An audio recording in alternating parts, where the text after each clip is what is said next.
this week is concerned? There's so much talk about Miami, but when you look back at Wake Forest, what are some of the things that stood out to you with this team? With our team? Or Yes.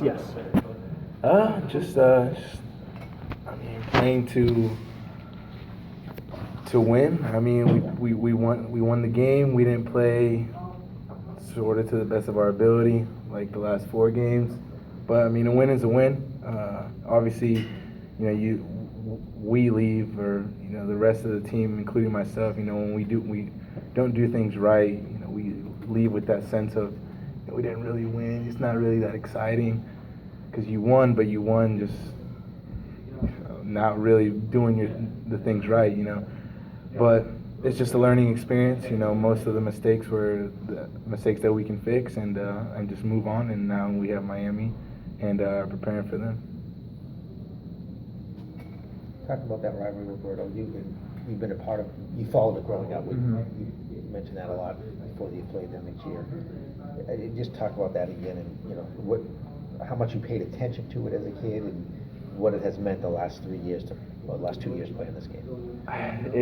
It's changed the history of Florida State. I mean, obviously, we could have had a couple more national championships, with some of those kicks that were missed, and it's just big time. It's just the hype surrounding Miami FSU.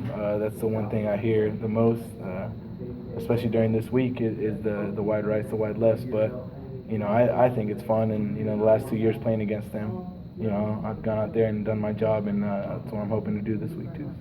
Is it how much you followed the history of this rivalry? Is it kind of odd to see it's been so lopsided the last couple years or so? Yeah, you always hope to see Miami, Florida State, be at the top, and it'd be a good rivalry.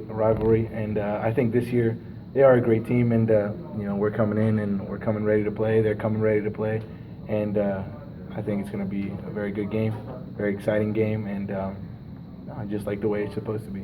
So last time Miami played, when they were in that tight one with Cincy, were you rooting for Miami then because you wanted to see you guys both undefeated? I mean, yeah, I guess, actually I met Brad Kaya at the ACC kickoff, and cool dude, very nice kid, and I was pulling for him. I was pulling for Miami. Obviously you want to see ACC do good, and we're gonna. We'd possibly had game day if they would have won. So you never know, but.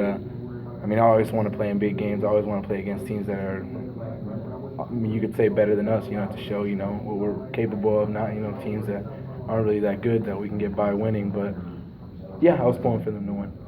So more pressure or welcome that this game, more than any others, or rivalry, has been defined by kickers? Yeah, it's true. I like that, though. I don't know, playing teams like the first 4 teams, they obviously, you can't take them lightly.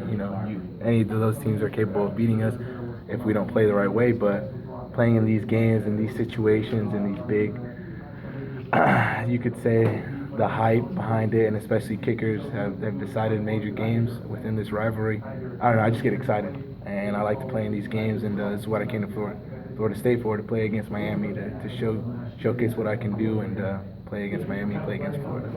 Growing up, did you ever, on the field or anything, kind of imagine or go through a scenario that this is a Florida State-Miami game and 5 seconds left? After that miss of Badia when he missed against Miami, me and my brother, my dad made the whole goalpost in the backyard. Me and my brother would play. It was I don't know if the song still played, but it was on ABC and like the commercial song. And when he missed the field goal, they were playing as it was going into commercial break. They were playing the song, and they showed the field goal like in slow motion, like missing. So we would play the song to each other, like when we would say, "Oh, like 42, like left hash against Miami," and we'd play the song, like kind of to like. And sometimes we'd make it, sometimes we'd miss, and oh, you lost the game and everything. And it's funny because like coming into this week, I remember those times with my brother and at home, and it's just like I've already replayed this every kick. I've already done this, like it's already happened. So when I go out there on the field, like it's just natural. It's like I've already been here. It's like I've already done this. So. You watch any games yesterday?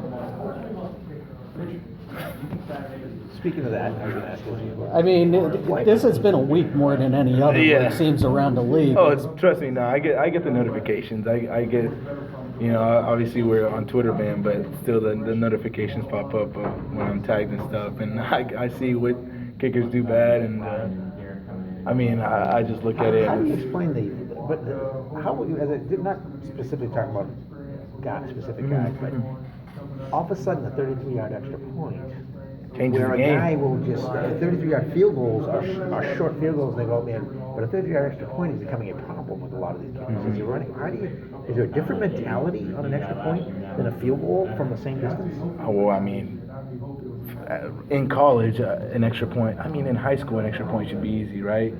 The goalposts are wider. In college, extra points are pretty much really like easy 1 point. You know, sometimes you get that rare guy that misses the field goals, but in the NFL, like those are 32 of the best guys in the world, you can say. For extra points being at the 20-yard line, that's guaranteed make all the time. So, you know, now that they've moved back, 33-yard field goal. Last year they took the stats, 85% make. That's the rate of them making it. So it does change the game. I mean, a 33-yard field goal isn't that easy of a field goal. You know, depending with wind and everything, but it's more chances of missing, and it brings out the say if you mishit it, it'll show the weakness. It'll show where the kick's going. Because sometimes in extra points, sometimes it'll go a little bit left, but you're close. You know what I mean? And it'll still go in. You would have missed it from farther back. Yeah. So sometimes you walk off the field like, dang, like that was like a 28 or 29 yard, I would have missed it. But it exposes you. It exposes the kicker, so they have to be more accurate from an extra point. What was your when you heard they were moving this extra point back in the NFL? What was your reaction? What are they doing to us? Because I mean, I was like, either make the goalpost thinner. I don't know. They wanted to change the rules. I remember when the whole time they were like, should we move it back? Should we make the goalposts thinner, skinnier? But now that they moved it back, it doesn't matter. I mean, whatever. I'm here right now. I'm focused on doing what I got to do here. So. In the Wake Forest game, it was so windy. I mean, were you itching to go out and get a kick there? I know you got one. It was windy. Those were some of the toughest conditions I've ever played in here at Florida State. You just got to adapt. You just got to go and live with it and live with the situation. And I've kicked in windy games before, and obviously exposes you. And if you hit it wrong, it's gonna show. And on some of my kickoffs, obviously, trying to place on the goal line, they were cut a little bit short, but they had the hang time where we got them inside the 20 still. But those far field goals, I did. My range was probably comfortably 52 and in. I really wanted to get a kick. I was ready to go, but unfortunately, every time it was the first down. And I got a 25-yarder in there, but you got to do what you got to do. If you get one field goal, no field goal, 5 field goals, you got to go out there and do it. I know they're coming fewer and far in between for you, but how important is it for you to still have that in-game rep?